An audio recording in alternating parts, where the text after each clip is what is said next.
सुबह की मीठी किरणों ने आंगन को सुनहरा कर दिया था। कमला देवी तुलसी के पौधे के पास बैठी पूजा कर रही थी। माथे पर हल्की सी चिंता की लकीर थी, पर होठों पर हमेशा की तरह मुस्कान थी। आज उनके बेटे अर्जुन की शादी थी। बरसों से जो सपना उन्होंने अपनी आंखों में संजोया था, आज वो पूरा हो रहा था। मगर उनके दिल के किसी कोने में एक डर भी था। क्या नई बहू इस घर के संस्कारों को अपना पाएगी? शहनाई की मधुर धुन गूंज उठी। बारात आंगन में उतरी और कमला देवी ने आरती की थाली उठाई। दुल्हन नैना लाज से सिमटी हुई द्वार पर खड़ी थी।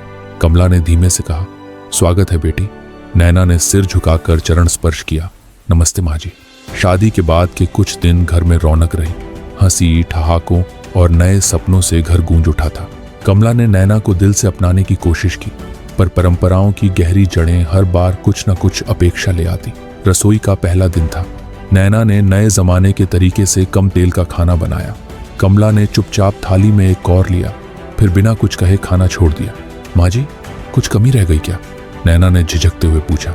कमला ने थोड़ा सख्त स्वर में कहा, तेल छोड़ दोगी तो स्वाद कहाँ रहेगा? घर के खाने में प्यार घुलता है, सूखा सूखा नहीं। नैना चुप हो गई। उसका दिल भारी हो गया था। दिन बीतते गए, पर माँ बेटी का रिश्ता गहराने की बजाय और उलझने लगा। छोटी छोटी बातों पर तकरार होने लगी। एक रात नैना चुपके से छत पर चली गई। खुले आसमान के नीचे वो चुपचाप रोने लगी। मैं कोशिश तो कर रही हूँ माँ जी को खुश रखने की, पर शायद मैं कभी भी उनके दिल में अपनी जगह नहीं बना पाऊंगी, उसने फूट फूट कर कहा। पीछे से अर्जुन आया। उसने नैना के कंधे पर हाथ रखा और कहा, रिश्तों को समय देना पड़ता है नैना। माँ को भी तुम्हें समझने में वक्त लगेगा। एक दिन घर में अचानक तूफान आ गया। कमला को सीढ़ियों से फिसलकर गहरी चोट लग गई। अर्जुन ऑफिस में था और नैना अकेली थी। बिना सोचे समझे नैना ने कमला को उठाया, पानी पिलाया और फौरन डॉक्टर को बुलाया। रात भर जागकर उसने माँ जी की सेवा की। कमला की आंखों से पहली बार आंसू बह निकले। ये आंसू दर्द के नहीं थे, बल्कि कृतज्ञता के थे।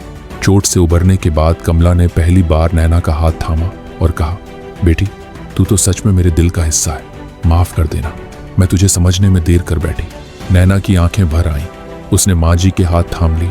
माँ जी, मैं तो हमेशा से आपकी बेटी थी। बस इंतजार कर रही थी कि आप मुझे अपनी नजरों से देखो। घर के कोनों में जो कभी चुप्पी थी, अब वहां प्यार और समझदारी की मीठी आवाजें गूंजने लगीं। कई महीने बाद घर में फिर से खुशियों की बारिश हुई। नैना माँ बनने वाली थी। कमला देवी ने अपने आंगन में झूला डाला, बच्चों के लिए नन्ही पोशाकें सिलवाईं और हर दिन भगवान से प्रार्थना करने लगीं कि उनकी बहू और आने वाला बच्चा हमेशा सुखी रहे। जब नन्हे से बच्चे की किलकारियां गूंजने लगी, तब कमला ने खुद को दुनिया की सबसे अमीर औरत महसूस किया।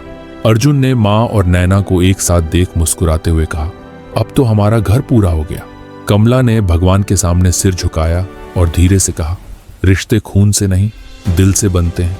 ऐप को यह कहानी पसंद आई तो लाइक और सब्सक्राइब करें। धन्यवाद।